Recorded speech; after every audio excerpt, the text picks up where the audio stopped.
capítulo 8, los primeros 17 versículos. Te platico rápidamente. Mateo 5 al 7 nos enfocamos en el Sermón del Monte. Jesús estuvo enseñando a aquellos que han creído en el Señor Jesús cómo se ve el reino de los cielos. Pero antes de llegar a Mateo 5, checa lo que dice en Mateo capítulo 4 en el versículo 17. O sea, estuvimos en la enseñanza, pero yo quiero que regresemos hacia atrás para ver hacia dónde íbamos antes de llegar a la enseñanza en el Sermón del Monte. Mateo 4:17 dice, Mateo 4, verso 17 dice, y les dijo, no, tampoco, mejor me pongo los lentes. Desde entonces comenzó Jesús ¿a qué? A predicar y a decir, arrepentíos porque el reino de los cielos se ha acercado. Entonces Jesús estaba predicando el evangelio, predicando el arrepentimiento y el llamado a ser parte del reino de los cielos. Se ha acercado el reino de los cielos. Mira lo que dice en el verso 23, ahí mismo en Mateo 4. Recorrió Jesús toda Galilea, enseñando en las sinagogas de ellos y predicando el evangelio del reino, ¿no? Que es lo que vimos en Mateo 5, 6 y 7. Estaba enseñando. Pero en Mateo 5 vimos que Jesús subió al monte y por eso a ese sermón se le llama ¿cómo? El sermón del monte, ¿verdad? Jesús estuvo enseñando, pero Mateo 4:23, la continuación dice, y sanando toda enfermedad, toda dolencia en el pueblo. Y se difundió su fama por toda Siria y le trajeron todos los que tenían dolencia, los afligidos por diversas enfermedades y tormentos, los endemoniados, lunáticos y paralíticos, y los sanó. Los llevaban no nada más para mostrárselos a Jesús, sino porque Jesús podía hacer algo por ellos. Qué increíble, ¿no? Aquellos enfermos, atormentados, endemoniados, lunáticos, paralíticos. Verso 25. Y le siguió mucha gente de Galilea, de Decápolis, de Jerusalén, de Judea y del otro lado del Jordán. Digamos que estos versículos eran un pequeño resumen de lo que está sucediendo en los siguientes capítulos. Primero enseñó Jesús en Mateo 5, 6 y 7. Y ahora en Mateo 8 y 9 lo veremos sanando. Lo veremos teniendo poder sobre la enfermedad. Lo veremos teniendo poder sobre el reino natural. Y lo veremos teniendo poder sobre el mundo espiritual. Lo que dice ahí en Mateo capítulo 4 al final es en donde estamos entrando. En Mateo 8 y 9 hay 10 milagros que suceden. Hoy vamos a ver solamente 3. Hoy veremos del versículo 1 al versículo 17. Hoy veremos a Jesús teniendo poder sobre la enfermedad. Veremos a un leproso siendo sanado. Veremos a un paralítico siendo levantado. Veremos a una mujer con una gran fiebre siendo levantada. Y todo esto como una analogía de el mundo espiritual. ¿Por qué? Porque veremos en sus momentos cómo Jesús no solamente está lidiando con una enfermedad física, sino que va mucho más allá. ¿Por qué? Por ejemplo, la lepra es un símbolo del pecado en el Antiguo Testamento y lo veremos a detalle. Ahora, ¿qué es lo que Mateo está tratando de hacer? Lo dijimos desde el principio del Evangelio de Mateo. Mateo está escribiéndole a una audiencia judía, ¿no? a su pueblo, y tratando de demostrar que Jesús es el Mesías que había de venir. Eso es lo que Mateo está tratando de decir. Las profecías que aparecen en el Antiguo Testamento, y hoy vamos a ver una de ellas, Jesús las está cumpliendo con su venida. Ese es el Mesías. Y una de las características especiales del Mesías es que Él venía a sanar, a dar vista a los ciegos, a darle habla a los mudos, oído a los sordos, a predicar el año agradable del Señor. Así es que leamos los primeros 4 versículos y después de leerlo oramos y nos metemos a lo que tenemos delante de nosotros el día de hoy. Dice así en Mateo 8, versículo 1 al 4. Cuando descendió Jesús del monte, le seguía mucha gente. Y he aquí vino un leproso, se postró ante él diciendo: Señor, si quieres puedes limpiarme. Jesús extendió la mano y le tocó, diciendo: quiero, sé limpio. Y al instante su lepra desapareció. Entonces Jesús le dijo: mira, no lo digas a nadie, sino ve, muéstrate al sacerdote y presenta la ofrenda que ordenó Moisés para testimonio a ellos. ¿Oramos? Señor, gracias por tu palabra, gracias por este tiempo en que nos permites meditar en tu palabra y conocerte por medio de la enseñanza de tu palabra. No solamente queremos conocerte a ti, queremos conocer nuestra condición, porque sabemos que tu palabra también nos muestra la condición en la que está todo ser humano, Señor. Señor, muéstranos quién eres, muéstranos quiénes somos, pero también muéstranos lo que tú has hecho por nosotros. Te lo pedimos en el nombre de Jesús. Amén. Okay. Este primer milagro es Jesús sanando al instante a un leproso. Lucas, el Evangelio de Lucas, también cuenta estos 3 milagros que vemos el día de hoy. Pero Lucas, siendo doctor, dice que este hombre leproso que se acerca a Jesús estaba lleno de lepra. Por lo tanto, este es un hombre que su enfermedad de lepra ha avanzado hasta un punto en el que el doctor Lucas dice estaba lleno de lepra. Ahora, la lepra, dijimos hace unos momentos, es un símbolo del pecado en el Antiguo Testamento. Ilustra al pecado. De hecho, en Levítico, un libro sobre ceremonias religiosas, checa esto es muy interesante, un libro sobre ceremonias religiosas donde se dicta cómo tenían que ser los sacrificios en el templo, utiliza 2 capítulos para hablar de la lepra. 2 capítulos. Levítico capítulo 13 y Levítico capítulo 14. Checa lo que dice Levítico 13 en el versículo 45 y 46. Levítico 13, versículo 45 y 46. Dice ahí así: y el leproso en quien hubiere llaga llevará vestidos rasgados y su cabeza descubierta, y embozando pregonará: inmundo, inmundo. Todo el tiempo que la llaga estuviera en él será inmundo, estará impuro, habitará solo y fuera del campamento será su morada. Y dices, órale, ¿por qué lo tratan así? ¿No? Bueno, en Levítico nos dice que si una persona tenía una enfermedad de la piel, tenía que ir con el sacerdote, no con un doctor, sino con el sacerdote. El sacerdote iba a explorar la llaga que tenía y definido por Dios cómo era la lepra, entonces el sacerdote declaraba a ese hombre leproso, lo declaraba inmundo, y se le pedía que si salía a la calle tenía que estar gritando inmundo, inmundo, con la cara descubierta, no tapado, sino con la cara descubierta. Y él es declarado inmundo, impuro, y no puede tener comunión con la comunidad.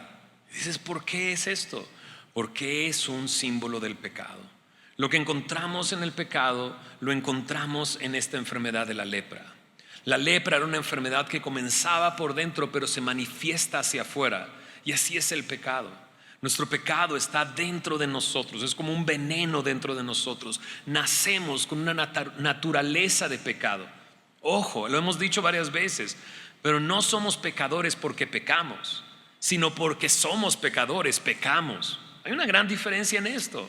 A veces llegamos con personas y decimos, es que eres un pecador, pero yo no he hecho nada. No tienes otra cosa que hacer más que el pecado, porque realmente nacemos siendo pecadores. El pecado comienza adentro, pero se manifiesta hacia afuera, lastimando a aquellas personas que están a nuestro alrededor. No solamente eso, en eso se compara la lepra y el pecado. La lepra era desagradable a la vista. Es por eso que tenían que traer la cabeza descubierta. ¿Qué ibas a ver en un leproso con la cabeza descubierta? Que ya no tenía cartílago, ya no tenía orejas, ya no tenía nariz, los labios estaban comidos, las cejas no aparecen. La lepra iba comiéndose a la persona, terminaba sin ojos. Entonces era desagradable, y el pecado en realidad es desagradable, aunque por momentos pareciera agradable, pero en realidad destruye nuestra vida. La lepra corrompe, el pecado corrompe nuestra vida.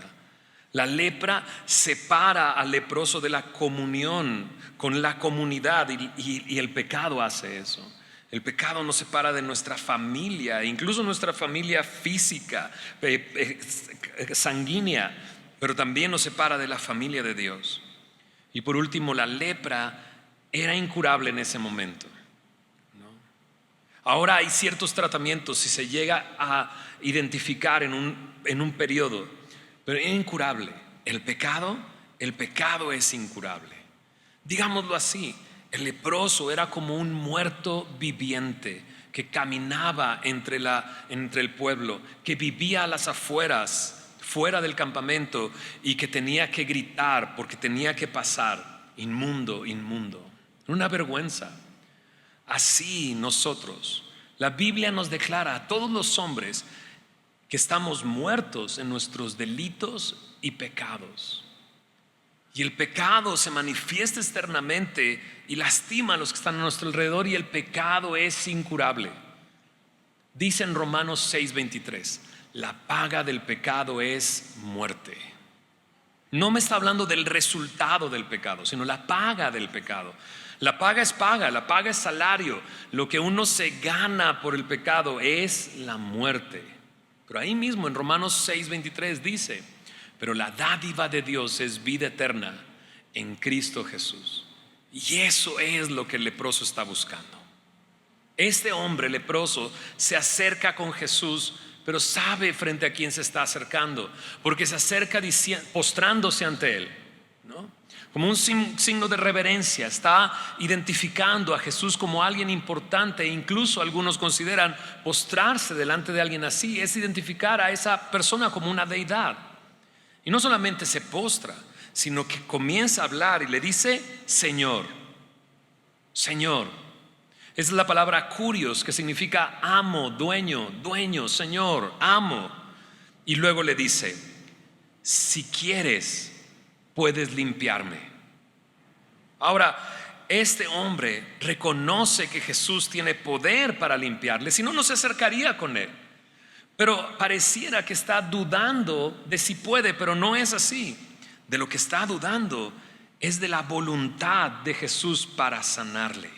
¿Lo notas? Si quieres, puedes limpiarme. O sea, tú puedes limpiarme. La pregunta es si quieres.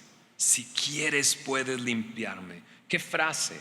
Una frase llena de fe. No tiene duda de que lo pueda hacer, pero también una frase que acepta la voluntad de Dios, que respeta la soberanía que Jesús tiene de hacerlo o de no hacerlo.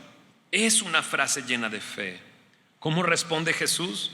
Jesús en el verso 3 dice, bueno, Marcos también describe estos tres milagros. Y Marcos, antes de decir algo acerca de Jesús, dice de Jesús que Jesús teniendo misericordia de él. Entonces es maravilloso cuando nos acercamos a Dios, a Jesús, lo que encontramos es misericordia.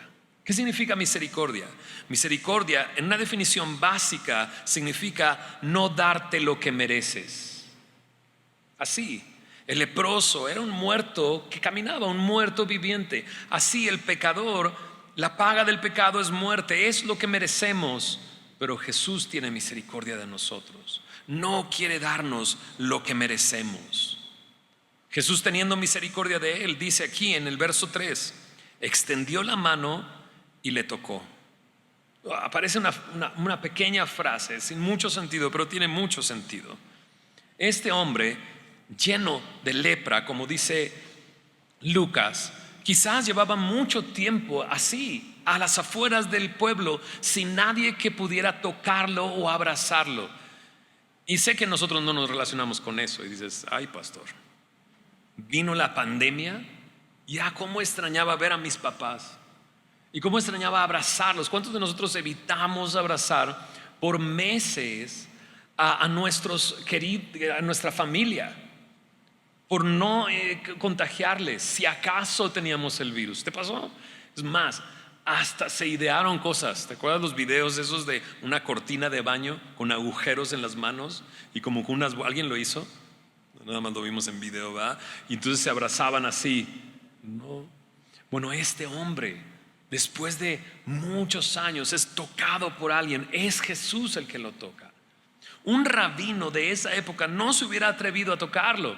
Es un leproso, tiene que estar afuera. Pero Jesús le toca, y en eso me muestra no solamente la misericordia que tiene por este hombre, sino su amor. Su amor.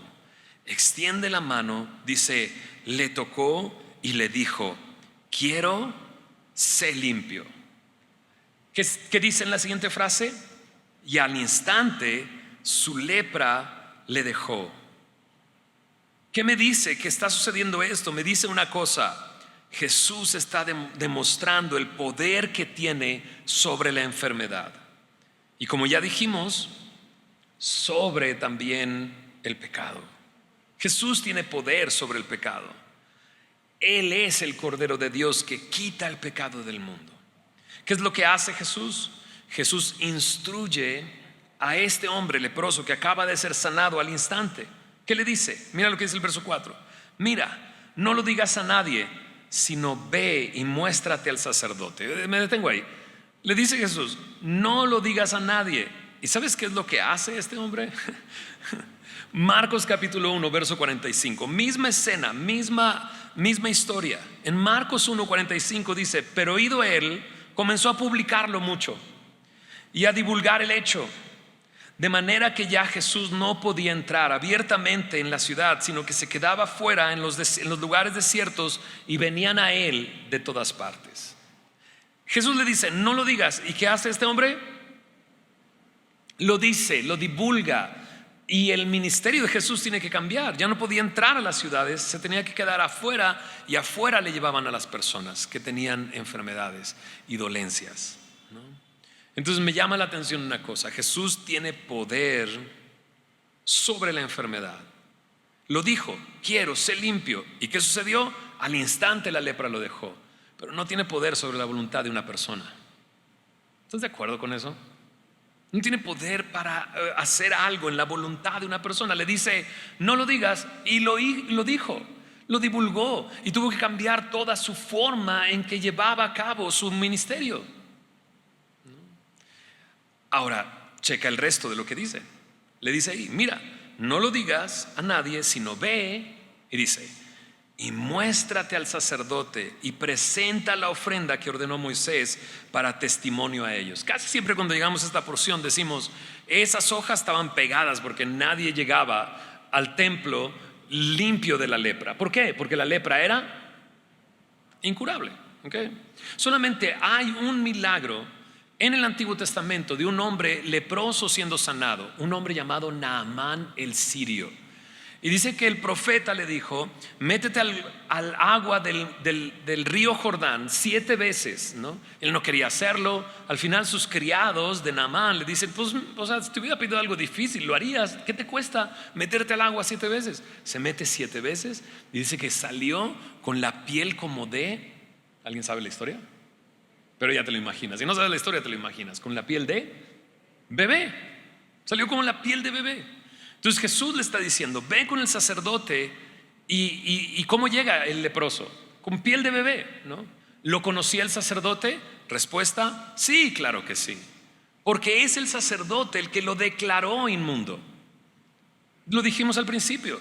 Los sacerdotes miraban las lesiones y declaraban a la persona inmunda y le ordenaban que saliera del campamento. Entonces claro que conocía al sacerdote, claro que sabía quién era. Pero ahora está llegando limpio y dice: vengo a presentar mi ofrenda. Y entonces él separa las hojas. No, bueno, no eran libros como los que tenemos nosotros, eran rollos, ¿no? Probablemente esa parte estaba así toda dura, así. ¿Qué se tiene que presentar? 2 avecillas. Una se muere, la otra la suelta en el aire. Muerte, vida, ¿no? ¿Y para qué Jesús le pidió esto? Al final de ese versículo dice: para testimonio a ellos. Me puse a pensar en una cosa: no es el único que va a llegar al templo para presentar ese sacrificio. Jesús sanó leprosos durante todo su ministerio, 3 años de ministerio. ¿Te imaginas que nunca ha sucedido eso? Pero llega uno, y luego llega otro, y luego llega fulanito, ¿no? Fermín, ¿no? Bueno, no es un nombre judío ni nada, pero ¿te imaginas que de repente, Carlos, ¿no? Claro que ¿qué pasa? Y está ahí presentando el sacrificio, uno y otro y otro y otro y otro. ¿Qué quiere decir Mateo con eso? ¿Qué quiere decir Jesús con eso? El Mesías ha llegado. El Mesías ha llegado. Pero ¿qué es lo que recibe ese testimonio? ¿Cómo se responde a ese testimonio? Rechazo. Rechazo. No es recibido. Y me recuerda a un versículo, Juan 1:11, dos versículos, Juan 1:11 y 12. A lo suyo vino y los suyos no le recibieron, mas a todos los que le recibieron, a los que creen en su nombre, dice ahí, les dio potestad de ser hechos hijos de Dios. Lo que obtuvo fue rechazo, pero cuando hay rechazo hay oportunidad para otros. Y mira lo que sigue en Mateo capítulo 8. Mira esta historia. Mateo 8, versículo 5. Entrando Jesús en Capernaum, vino a él un centurión, rogándole y diciéndole: Señor, mi criado está postrado en casa, paralítico, gravemente atormentado. Jesús le dijo: yo iré y le sanaré. Respondió el centurión y dijo: Señor, no soy digno de que entres bajo mi techo. Solamente di la palabra y mi criado sanará, porque también yo soy hombre bajo autoridad y tengo bajo mis órdenes soldados. Y digo a este: ve, y va, y al otro: ven, y viene, y a mi siervo: haz esto, y lo hace.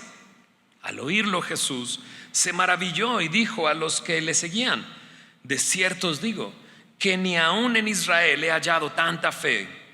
Y os digo que vendrán muchos del oriente y del occidente y se sentarán con Abraham e Isaac y Jacob en el reino de los cielos. Mas los hijos del reino serán echados a las tinieblas de afuera. Allí será el lloro y el crujir de dientes. Entonces Jesús dijo al centurión: ve, y como creíste, te sea hecho. Y su criado fue sanado en aquella misma hora. ¿No? ¿Qué está sucediendo? Otro milagro, pero este es distinto al anterior. El leproso era judío, el centurión es romano, no es judío. Es un hombre que está ahí en un puesto del ejército. Centurión significa comandante de 100. Así es que en Capernaum, la ciudad donde vivía Pedro, donde vivía Juan y Jacobo, y donde ahora Jesús estaba en Galilea, había un puesto de soldados romanos. Y este es el comandante de un grupo de 100 soldados. Es romano, no es judío. Pero cuando Lucas nos cuenta esta historia en su evangelio, nos dice que este hombre, esta historia dice que fueron los ancianos del pueblo con Jesús para hablarle del centurión. Y del centurión dijeron: este hombre ama a nuestra nación, tanto que nos construyó una sinagoga. No solamente eso, este hombre es digno de que le concedas lo que te pide, ¿no? Entonces este centurión, digámoslo así, tiene la cosquillita de saber quién es el Dios de Israel. Y tiene esta cercanía, tanto que construyó una sinagoga, que ama a su nación. Y ahora checa esto. Va el centurión y le ruega por su criado. O sea, ¿quién hace eso? La palabra criado aquí es la palabra doulos, la palabra esclavo. Era su esclavo. Y ahora que está enfermo, no es un beneficio. ¿Estás de acuerdo? Sino que es un gasto para él. En esa época, si tú tenías esclavos, podías pues retirarlos, y no con vacaciones, ni pago, ni nada. O sea, no está hablando de una liquidación. Bueno, sí. Bueno, pero otro tipo de liquidación. Pero él está amando a su criado y va con Jesús a rogarle por él. Es más, cuando Lucas describe a este hombre, dice que este hombre estaba a punto de morir. Así lo describe Lucas, a punto de morir. Los ancianos le dicen a Jesús: Él es digno de que le concedas. El centurión es digno de que le concedas. Cuando llega con Jesús se lo dice así, ¿no? Señor, mi criado está postrado en casa, paralítico, gravemente atormentado. Y Jesús le dice: yo iré y le sanaré. A eso fue Jesús, a buscar a Jesús para que sanara a su criado. Pero la reacción del centurión, ¿te diste cuenta? Los demás dicen, Él es digno de que le concedas. Él dice, no soy digno de que entres a mi casa. No entres a mi casa, no soy digno de que entres a mi casa. ¿Por qué no solamente dices la palabra? Eso es lo que está diciendo, ¿lo viste? Solamente di la palabra y mi criado sanará. Di la palabra. Y dices, ¿cuál es esa palabra? Un misterio de la Biblia, ¿no? Y dices, si yo supiera esa palabra, entonces andar diciendo esa palabra. No está hablando de eso. No está hablando de un abracadabra. No, la palabra es lo que Jesús está diciendo. No tiene tanto que ver con las palabras dichas, sino con el que lo está diciendo. En la historia anterior lo dijo, quiero, sé limpio, y al instante la lepra lo dejó. Aquí, vete, dice, como creíste, así te será hecho. Esa es la palabra, ese es Jesús hablando. Y Él le dice, di la palabra y sanará, ¿no? Y entonces Él explica un poco, y me encanta su explicación. Yo soy hombre bajo autoridad. Yo le digo a este soldado, ve y va. Le digo, ven y viene. Le digo a mi criado, haz esto, lo hace. ¿Qué está diciéndole a Jesús con esto? Jesús, si tú dices la palabra, va a sanar, porque tú tienes poder para sanar. ¿Ok? Ahora Jesús ve esto y se sorprende, dice que se maravilló. Pocas veces se describe a Jesús así, de esa manera, maravillado. Y voltea a los que le siguen y les dice, de cierto os digo, ¿no? En verdad les digo, no, ni aún en Israel he hallado tanta fe. Porque este hombre cree que desde aquí puedo sanar a su criado, que tengo poder para sanarlo. Él no requiere que yo vaya hasta donde está y le toque. ¿Sabes? Hubo otro hombre que se acerca con Jesús de esa misma manera, pero rogándole por su hija, un hombre llamado Jairo, que era principal en la sinagoga. Pero ¿qué le dijo Jairo a Jesús? Ven, acompáñame y toca a mi hija para que sea sanada. Ni siquiera alguien que era principal de la sinagoga tenía esa fe. Este hombre dice, no tienes que venir a mi casa, lo dices y será hecho. Es más adelante, checa lo que dice en Mateo 8, en el versículo 26. Mateo 8, 26. Dice ahí, Él les dijo, ¿por qué teméis, hombres? ¿Qué dice? ¿De cuánta fe? De poca fe. ¿A quién le dice eso? A los discípulos. Los discípulos eran hombres de poca fe. El centurión tenía una fe que Jesús no había hallado en Israel. Por eso Jesús le dice, lo que como crees, así te será hecho. Ahora Jesús, cuando explica un poco más a los que le siguen, nos hace ver que no solamente está hablando de una enfermedad, que todo esto apunta a algo más grande. Como ya dijimos, la lepra es un símbolo del pecado. Y si Jesús curó la lepra, Él puede perdonar nuestros pecados y quitar nuestro pecado. Y ahora estamos en esta historia y Jesús lo dice. ¿Sabes? Dice ahí en el verso 11, les digo que vendrán del oriente y del occidente y se sentarán en el reino de los cielos junto a Abraham, junto a Isaac y junto a Jacob. Pero los hijos del reino serán, dice, echados a las tinieblas, donde será el lloro y el crujir de dientes. Entonces Jesús no está hablando de solo una enfermedad, Jesús está hablando de salvación. Y le está diciendo lo que dijimos hace unos momentos, ¿verdad? A los suyos vino, los suyos no le recibieron, mas a todos los que le recibieron, los que creen en su nombre, sean de donde sean. Cuando Abraham recibe la promesa, Abraham es de donde viene toda la nación de Israel. Cuando Dios le hace una promesa a Abraham, le dice, en tu simiente serán benditas todas las familias de la tierra. No solamente las judías, sino todas las familias de la tierra. Desde Abraham Dios tiene planeado salvar a los de occidente, a los de oriente. Ahora ahí está Jesús, ¿en dónde? En Galilea. Nosotros ¿dónde estamos? ¿Del oriente o el occidente de Galilea? Dices, pues si vas para allá, pues del occidente. Y si vas para allá, pues del oriente, ¿no? Pero aquí estamos en México. A todos los que le recibieron, a los que creen en su nombre, Dios les da la potestad de sentarse en el reino de los cielos junto a Abraham, Isaac y Jacob. Porque de repente tenemos esta idea de Jesús. No, Jesús es de allá, de los judíos, de allá de Medio Oriente. ¿Qué tiene que ver con nosotros? No. Pero sí, claro que tiene que ver. Él, así como lo manifestó al leproso, tiene misericordia de nosotros, tiene misericordia de ti.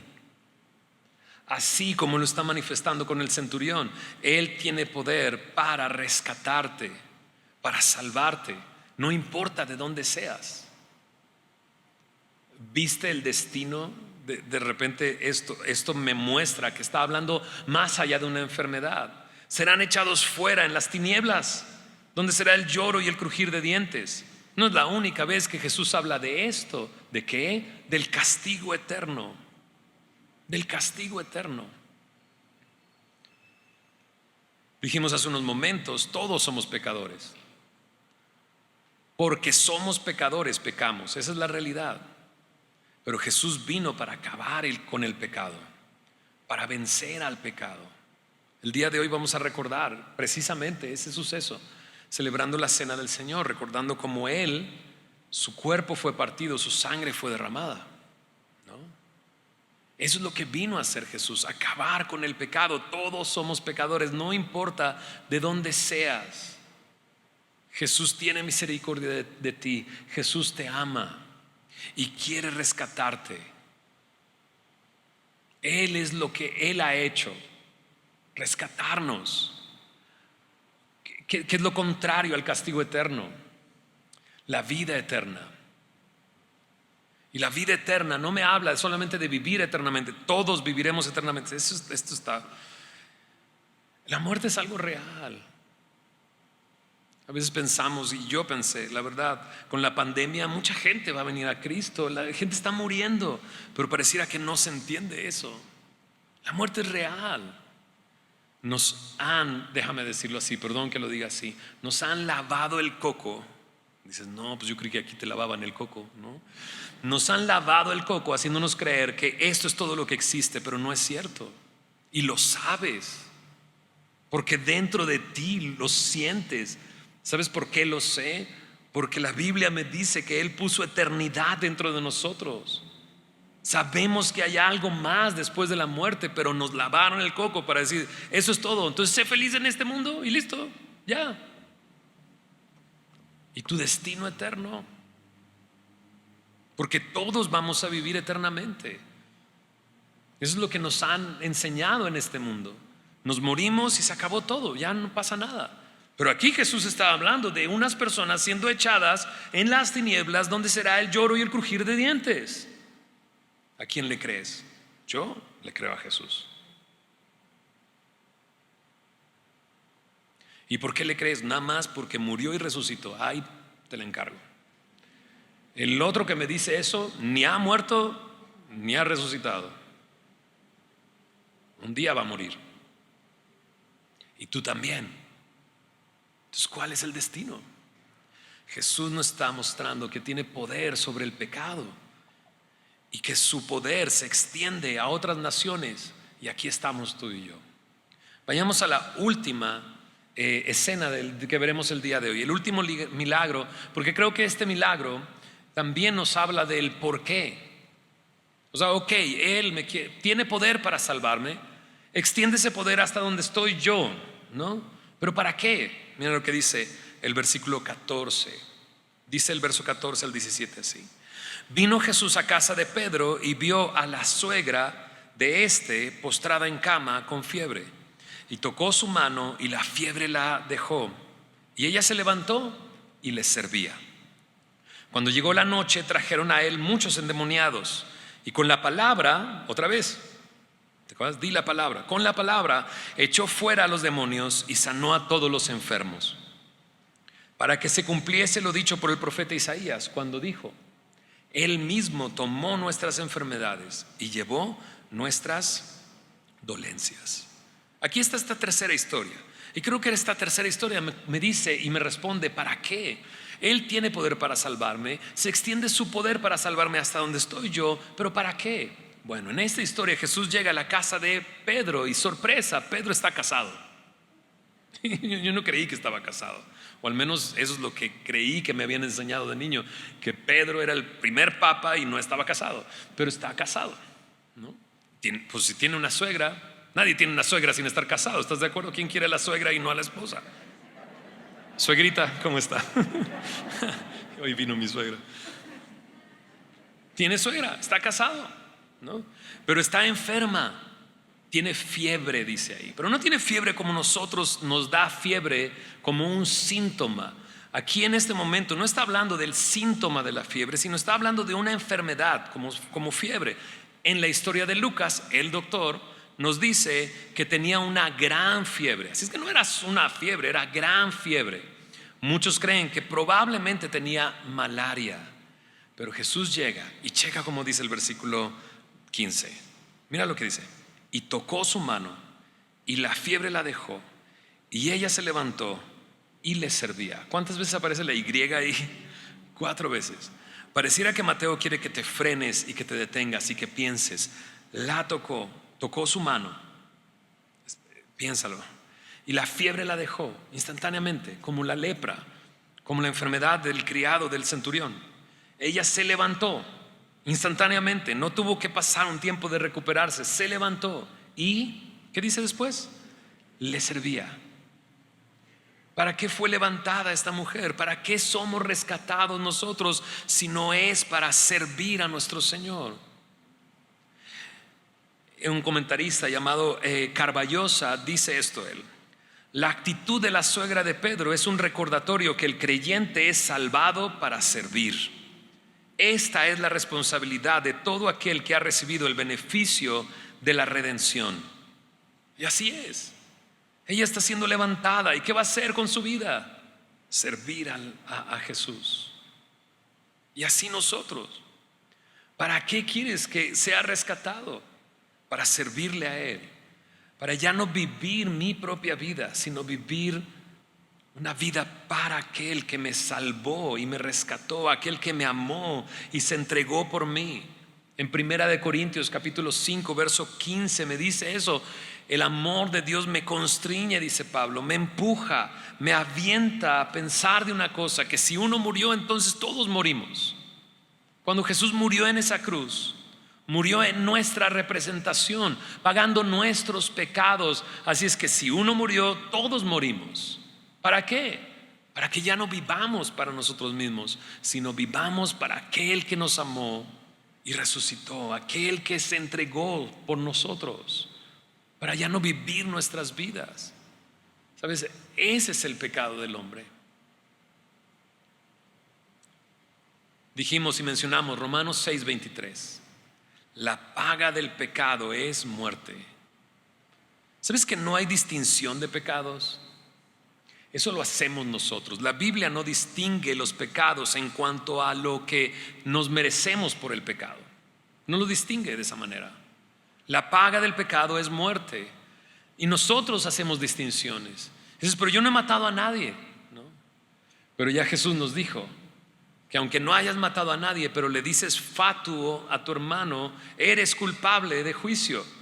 Y dices, ay, qué bueno que no le he dicho fatuo, porque ni sé qué significa fatuo. Pero fatio significa necio. Y dices, eso sí lo he dicho.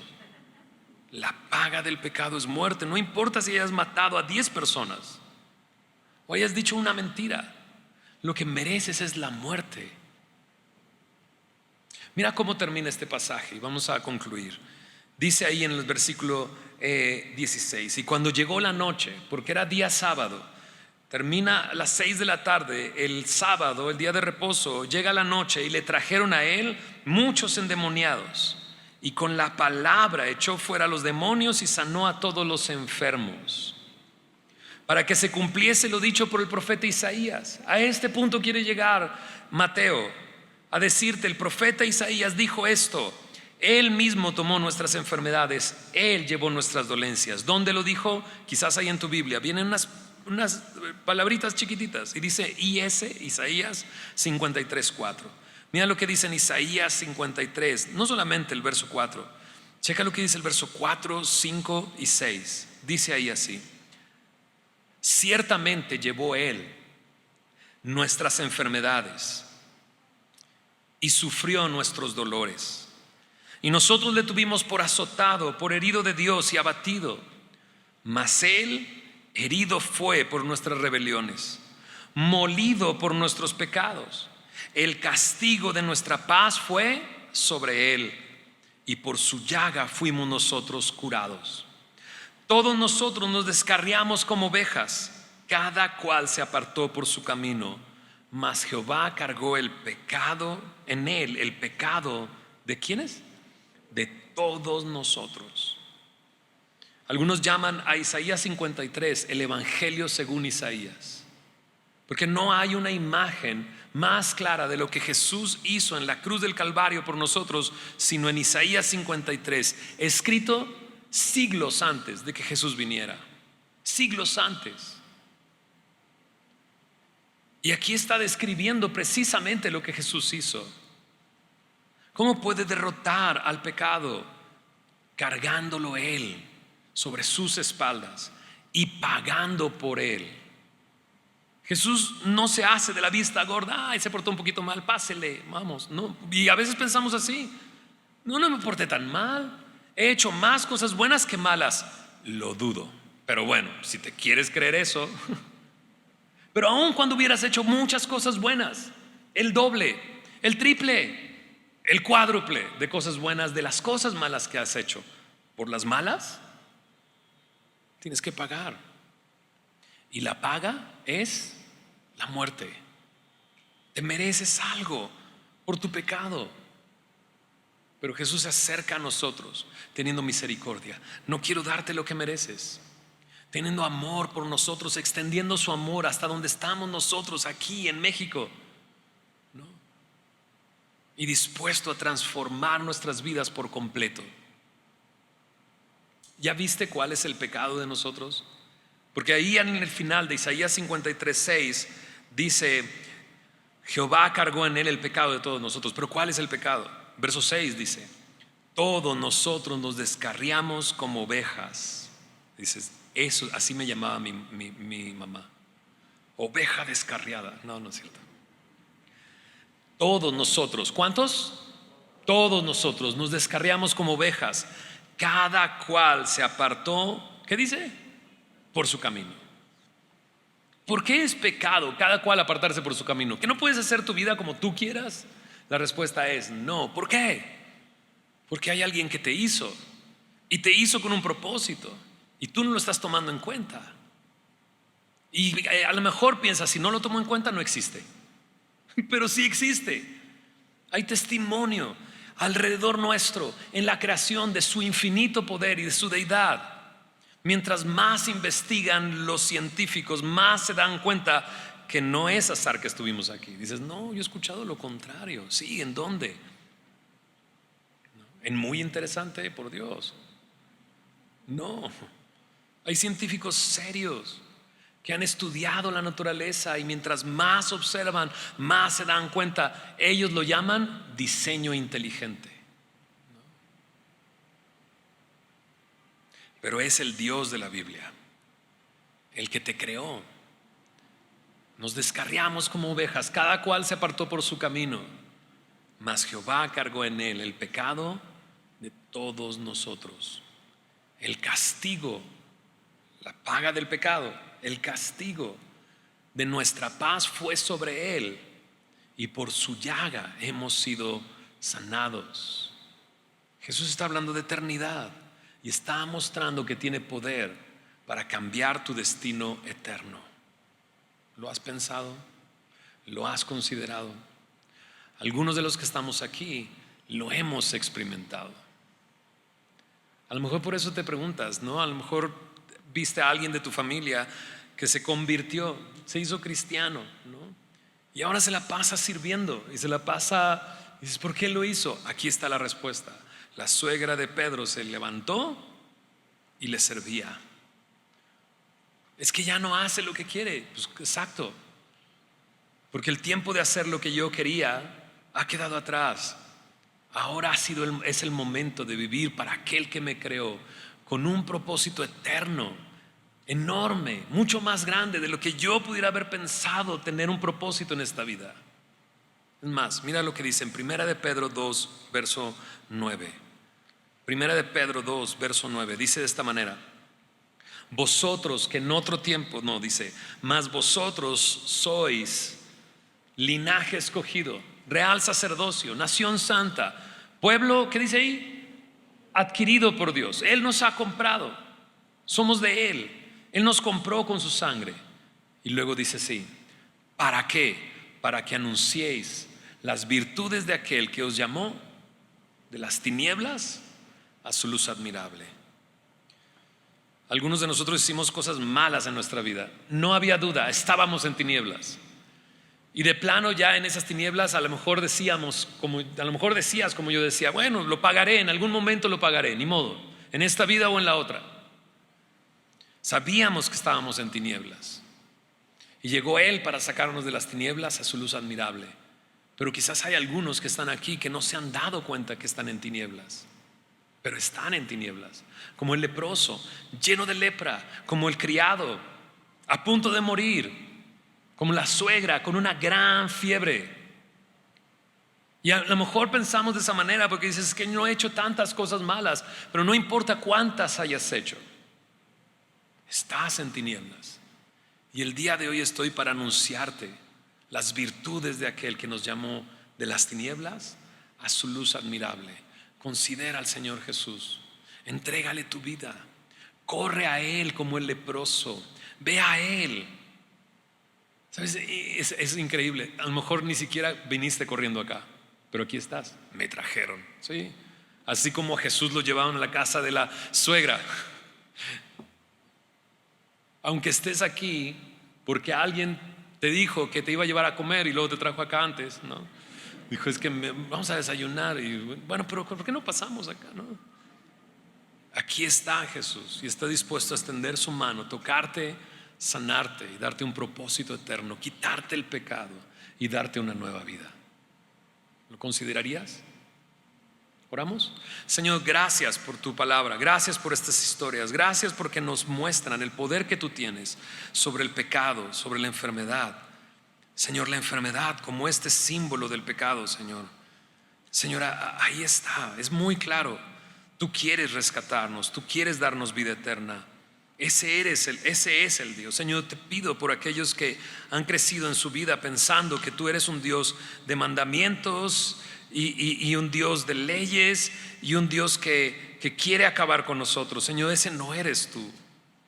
Tú nos quieres rescatar. Tu palabra dice: Jesús, tú dijiste: no he venido para condenar al mundo, sino para que el mundo sea salvo por mí. Te pido, Señor Jesús, que rompas estas ideas que las personas tienen en sus mentes y que les muestres realmente quién eres, les muestres realmente quiénes son y les muestres cómo estás dispuesto a salvarlos. Señor, gracias porque algunos de los que estamos aquí hemos sido rescatados por ti. Has perdonado nuestro pecado. El día de hoy nos has recordado lo que has hecho por nosotros. Señor, así nos sentíamos, enfermos, endemoniados, perdidos, atormentados, lunáticos. Pero tú nos has dado nueva vida, Señor. Ahora somos tuyos, ahora somos de ti. Señor, gracias por lo que tú has hecho entre nosotros. Pero te pedimos que lo vuelvas a hacer, que vuelvas una vez más a rescatar a aquellos que necesitan de tu salvación.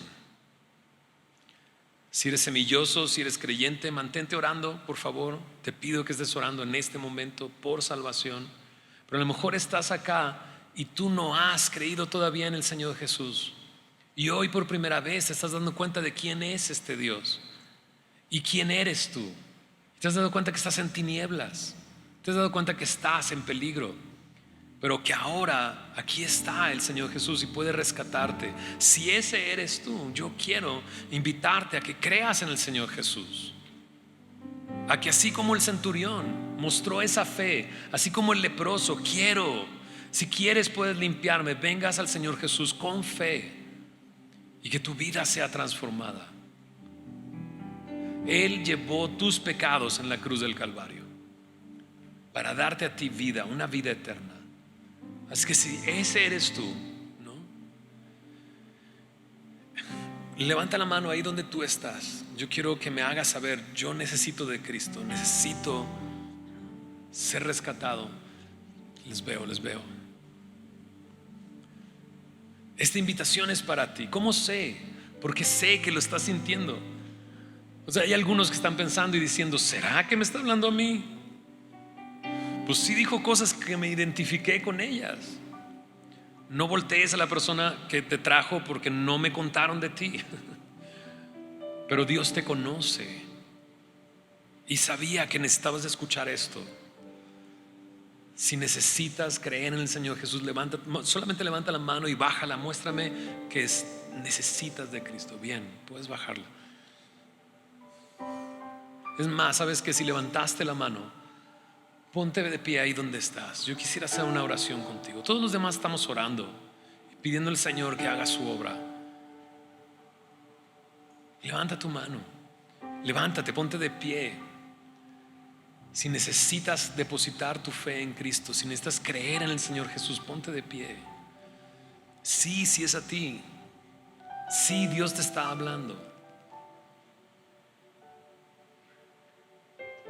¿Alguien más? Venga.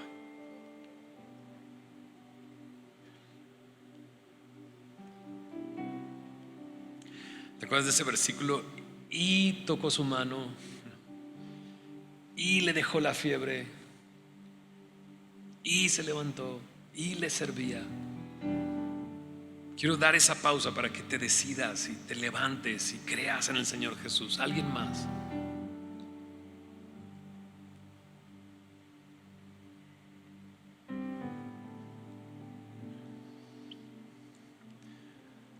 A lo mejor estás diciendo: si lo dice una vez más, me pongo de pie. Lo digo una vez más, ponte de pie.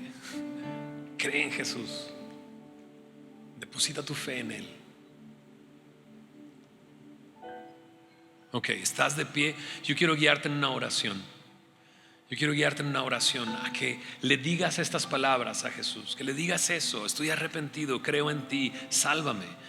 Así que ahí donde tú estás, cierra tus ojos donde estás y repite estas palabras. Si lo puedes hacer en voz alta, hazlo en voz alta. Dile: Señor Jesús, hoy vengo delante de ti. Ahora entiendo quién eres tú. Tú eres el Dios que me creó. Tú eres el Dios que cargó mis pecados en esa cruz. Díselo. Creo, Jesús, que tú eres el Señor, que tú eres el Hijo de Dios. Dile: me arrepiento de mis pecados. Sálvame hoy. Rescátame hoy. Dame vida eterna. Díselo así, en el nombre de Jesús. Amén. Quédate de pie, quiero orar por ti. Señor, gracias por estos hombres y mujeres que se han puesto de pie. Señor, han escuchado tu palabra, han respondido a ella. Señor, gracias, Señor, porque sabemos que solamente tú puedes hacer eso. Gracias por revelarte a sus vidas. Gracias por mostrarles tu amor. Gracias por mostrarles incluso donde estaban, que los ha llevado a reconocer tu amor y tu gracia y tu misericordia. Señor, quiero ponerlos en tus manos, Señor. Levántales, Señor. Así como lo hiciste con el paralítico, sánales como lo hiciste con el leproso, Señor. Levántales como la suegra de Pedro para que te sirvan, para que vivan para ti. Señor, ahora tienen delante de ellos, de ellas, tu camino, Señor. Haz perfecto tu camino en sus vidas, Señor. Te lo pido, Señor. Fortalece sus vidas, llénales de tu espíritu, capacítalos para vivir la vida que tú quieres que ellos vivan. Te lo pido esto en el nombre de Jesús.